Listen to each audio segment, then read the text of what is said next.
Ma'am, હું 10-15 દિવસથી hair લોસની મેડિસિન્સ અને સિરમ્સ લગાડું છું અને લઉં છું, પણ મને કોઈ રિઝલ્ટ કે ફરક દેખાતું નથી. આ ક્વેશ્ચન મારા હેર લોસના પેશન્ટ ઘરે ગયા પછી, ટ્રીટમેન્ટ ચાલુ કર્યા પછી મને ફોન ઉપર અથવા વોટ્સએપ ઉપર પૂછતા હોય છે. તો સૌથી પહેલાં એ સમજવું જરૂરી છે કે હેર ગ્રોથ જે છે એ 1 સેન્ટીમીટર પર મંથ થતું હોય છે. તો તમે જોઈ શકો છો કે હેર જે છે એ બહુ સ્લોલી ગ્રો થતા હોય છે.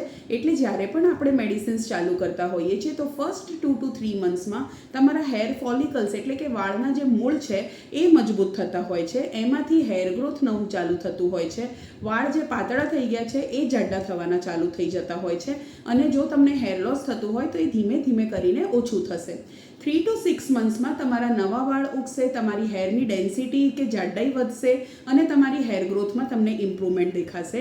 અને આ જ રિઝલ્ટને મેન્ટેન કરવા માટે તમારે એટલીસ્ટ 1 વર્ષ સુધી દવાઓ અને સિરમ્સ લેવા પડશે અને લગાડવા પડશે. એની સાથે સાથે જો તમને વાઇટામિન ડેફિશિયન્સી હોય કે કોઈ હોર્મોનલ ઇમ્બેલેન્સ હોય તો તમારે એ પણ ચેક કરાવવું પડશે અને એની ટ્રીટમેન્ટ લેવી પડશે. લાઇફસ્ટાઇલ ઇમ્પ્રૂવ કરવી પડશે. આ બધી વસ્તુઓ એકસાથે કર્યા પછી જ તમને હેર લોસમાં ઇમ્પ્રુવમેન્ટ દેખાશે અને હેર ગ્રોથ દેખાશે.